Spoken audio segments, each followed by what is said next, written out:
हरिओम तत्सत। आज हम एक ऐसी कुंडली के विषय में चर्चा करेंगे जिसमें प्रेम विवाह का योग है, परंतु प्रेम विवाह के साथ साथ वैवाहिक जीवन में परेशानी एवं पति पत्नी में आपस में मतभेद का भी योग है। जैसा कि आप सभी लोग जानते हैं, ऐसा मैं इसलिए कह रहा हूँ कि ज़्यादातर लोग फेसबुक या यूट्यूब पर हमेशा लेख पढ़ने के कारण इन सब बातों को समझते हैं कि वैवाहिक जीवन के लिए सप्तम भाव को मुख्य रूप से देखा जाता है। सप्तम भाव मुख्य रूप से वैवाहिक जीवन के लिए देखा जाता है, पति पत्नी के लिए। यदि किसी पुरुष की कुंडली है तो उसकी पत्नी के लिए, किसी स्त्री की कुंडली है तो उसके पति के लिए। इसके साथ साथ द्वितीय भाव को भी देखा जाता है, क्योंकि द्वितीय भाव कुटुंब का भाव होता है और पत्नी भी जब हमारे घर आती है तो वह हमारे कुटुंब का ही एक हिस्सा होती है। तो इस प्रकार हमने देखा कि सप्तम भाव जो होता है वैवाहिक जीवन का और पत्नी का भाव होता है, और शुक्र जो होते हैं वह वैवाहिक जीवन के कारक होते हैं पुरुष के लिए, और स्त्री के लिए गुरु को माना जाता है। अब सबसे पहले हम प्रेम विवाह के ऊपर चर्चा करते हैं। तो प्रेम विवाह के बहुत सारे योग हैं और लोग लिखते भी हैं, चर्चा भी करते हैं, लेकिन सबसे मुख्य योग होता है कि सप्तम भाव का पंचम भाव के स्वामी के साथ संबंध होना। पंचम भाव विद्या बुद्धि संतान का होता है, परंतु साथ में प्रेम का भी होता है, मित्रता का भी होता है। तो सबसे मुख्य प्रेम विवाह का जो योग होता है कुंडली में, सप्तम भाव एवं पंचम भाव दोनों के स्वामियों का आपस में एक जगह मिलना किसी अच्छे भाव में, जैसे लग्न में या चतुर्थ भाव में, एकादश भाव में। तो इस प्रकार यदि इनका योग बनता है तो प्रेम विवाह का अच्छा योग बनता है। यदि यह योग छठे आठवें बारहवें भाव में बनेगा तो उतना अच्छा योग नहीं होगा, सफलता मिलने में बहुत कठिनाई होगी और वैवाहिक जीवन में भी समस्या होगी।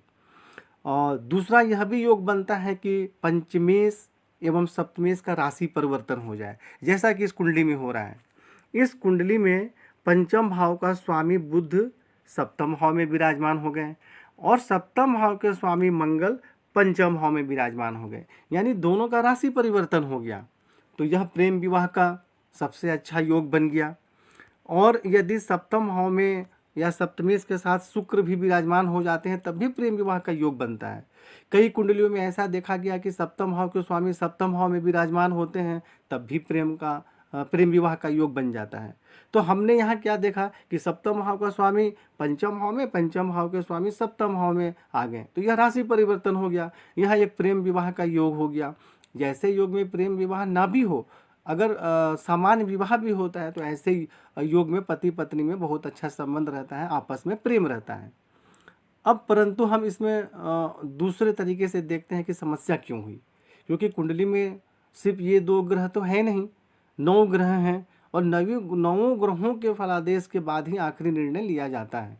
बहुत सारे व्यक्ति ऐसा कहते हैं कि प्रेम विवाह नहीं चलता है, लेकिन ऐसी कोई बात नहीं है। बहुत से व्यक्ति हैं जिन्होंने प्रेम विवाह किया और बहुत अच्छा वैवाहिक जीवन चला।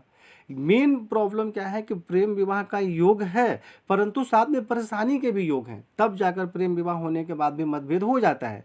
और यदि ऐसे कुंडली में प्रेम विवाह न करके सामान्य विवाह किया जाए तब भी मतभेद हो जाता है।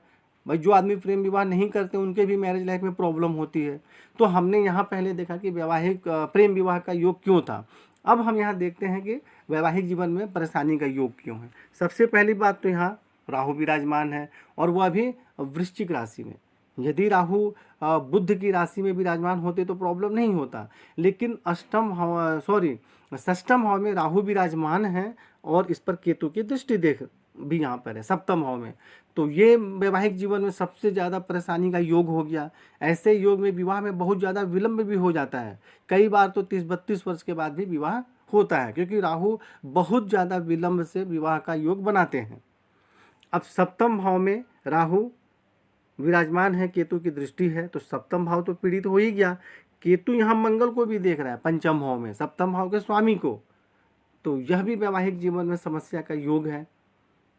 तो लास्ट में क्या निष्कर्ष निकला कि बुध और मंगल का जो राशि परिवर्तन था यह प्रेम विवाह का योग बनाया। परंतु राहु का सप्तम भाव में विराजमान होना और केतु का सप्तम भाव के स्वामी पर भी दृष्टि डालना और सप्तम भाव पर भी दृष्टि डालना, तो यह वैवाहिक जीवन में परेशानी का योग बन गया। तो ऐसे में जिनकी भी यह कुंडली है या इस प्रकार के जो योग होते हैं, तो उनको जब शादी की उम्र होने लगती है 18, 20, 21 साल जो भी सरकार ने बनाया है, तो उसके 2-4 साल पहले से ही यह उपाय वगैरह प्रारंभ कर देना चाहिए। अब आपकी विवाह हो गई और तुरंत समस्या होने के बाद उपाय करेंगे तो जल्दी ठीक नहीं होगी। आप पहले से उपाय करें और आप पहले से इन सब बातों को समझ कर सतर्क रहें कि वैवाहिक जीवन में प्रॉब्लम है, तो जब हमारा विवाह होगा तो हम सावधानी पूर्वक एक दूसरे की बातों को समझेंगे या हम आपस में लड़ाई नहीं करेंगे, समझदारी से कार्य करेंगे। एक बात और मैं बता दूं, जैसे मैंने बताया कि राहु सप्तम भाव में विराजमान है, तो ऐसे ही योग में 30-32 वर्ष के बाद विवाह का योग बनता है। लेकिन राहु केतु का आप दान या उपाय करेंगे तो विवाह का योग पहले नहीं बनेगा। विवाह का जो टाइमिंग है उसी में विवाह होगा।